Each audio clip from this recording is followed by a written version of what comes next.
अभिनेता अक्षय केळकर हा प्रेक्षकांचा आवडता अभिनेता. बिग बॉस मराठी सीझन 4 मुळे अक्षय घराघरात पोहोचला. तर सध्या तो कलर्स मराठीवरील अबीर गुलाल या मालिकेत अगस्त्य ही भूमिका साकारतोय. मालिकेतील त्याचा अभिनय सुद्धा प्रेक्षकांना खूप आवडतो. तर नुकतंच अक्षयने त्याचं नवीन घर विकत घेतलं असून त्याच्या या घराच्या डेकोरेशनचं सगळीकडेच कौतुक करण्यात येते. अक्षयने त्याच्या घरात विठुरायाच्या मूर्तीची स्थापना देखील केली आहे. तर आता अक्षयने त्याच्या लाडक्या विठुरायाला सजवतानाचा एक व्हिडिओ सोशल मीडियावर शेअर केलाय.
विठू माऊली म्हणतात. माझ्या माऊलीच्या म्हणजेच माझ्या आईच्या आवडत्या साड्यांपासून माझ्या विठू माऊलीला सजवलं.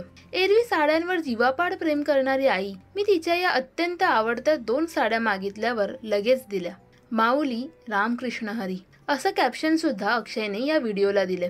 अक्षयचा हा व्हिडिओ तुम्हाला कसा वाटला हे आम्हाला कमेंट्स मध्ये नक्की सांगा. मराठी टेलिव्हिजन विश्वातील बातम्या, अपडेट्स आणि गॉसिपसाठी सबस्क्राईब करा राजश्री मराठी शोबज.